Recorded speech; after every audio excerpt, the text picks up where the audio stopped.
Talented actor అనే tag ఉంది. పర్ఫార్మర్గా super duper గుర్తింపు ఉంది. పేరుకు తగ్గట్టే రీసెంట్గా రిలీజ్ అయిన ట్రైలర్ కూడా చాలా ఇంట్రెస్టింగ్గా ఉంది. అందుకే అందరి చూపు ఈ సినిమా పైనే ఉంది. మరి ఈ సినిమా ఎలా ఉంది? Let's see Ambajipeta marriage band review.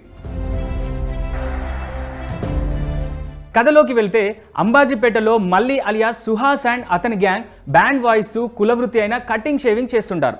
మల్లికి అక్క పద్మ అలియాస్ శరణ్య ప్రదీప్ ఉంటుంది. ఆమెకు ఆత్మాభిమానం చాలా ఎక్కువ. పైగా చదువుకున్న అమ్మాయి, ఆ ఊరిలోనే టీచర్గా ఉద్యోగం చేస్తూ ఉంటుంది. మరోవైపు అదే ఊళ్ళో అనేక వ్యాపారాలతో పాటు వడ్డీ వ్యాపారం చేసే వెంకట్ బాబు అలియాస్ నితిన్ ప్రసన్న పద్మకు ఉద్యోగం పర్మనెంట్ చేయించడంతో ఆ ఇద్దరి మధ్య ఏదో ఉందని పుకారుంటుంది. ఇద్దరికి అక్రమ సంబంధం ఉందనే టాక్ ఉంటుంది. అదే సమయంలో వెంకట్ తమ్ముడితో ఇటు మల్లి అటు అతని అక్క పద్మ ఇద్దరు వేర్వేరు విషయాల్లో గొడవ పడుతుంటారు.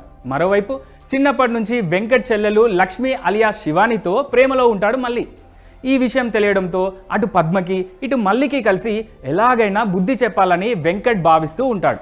ఓ రాత్రి సమయంలో పద్మను ఒంటరిగా స్కూల్కి పిలిపించి దారుణంగా అవమానిస్తాడు. అక్కకు జరిగిన అవమానం తట్టుకోలేక వెంకట్ పైకి వెళ్ళిన మల్లికి గుండు కొట్టిస్తారు.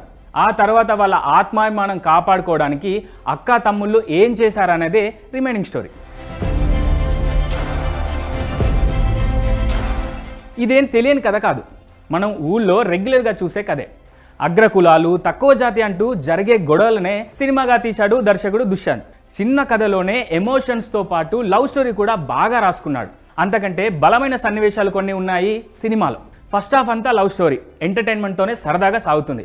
ఇంటర్వెల్ నుంచి కథ ఇంకో మలుపు తీసుకుంటుంది. సెకండ్ హాఫ్ అంతా ఎమోషన్స్తోనే సాగుతుంది.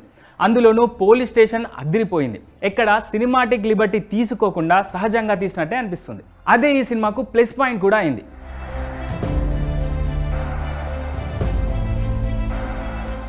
ఇక సుహాస్ మరోసారి అదరగొట్టాడు. క్యారెక్టర్కి ప్రాణం పోశాడు. హీరోయిన్ శివాని ఉన్నంతలో బాగా చేసింది. కానీ సినిమాకు మెయిన్ హీరో శరణ్య. ఆమె మాత్రం తన యాక్టింగ్తో అందరినీ చప్పట్లు కొట్టేలా చేస్తుంది. పుష్ప ఫేమ్ జగదీష్ బండారికి మంచి రోల్ పడింది. విలన్ గా నితిన్ ప్రసన్న కూడా బాగా చేశాడు. వీరికి తోడు శేఖర్ చంద్ర సంగీతం సూపర్. పాటలతో పాటు బ్యాక్గ్రౌండ్ స్కోర్ కూడా అద్దిరిపోయింది. సినిమాటోగ్రాఫర్ వాజిద్ వర్క్ కూడా చాలా బాగుంది. ఇక ఓవరాల్ గా ఈ సినిమా గురించి చెప్పాలంటే ఇదో హార్ట్ హిట్టింగ్ సినిమా, చూడాల్సిన సినిమా.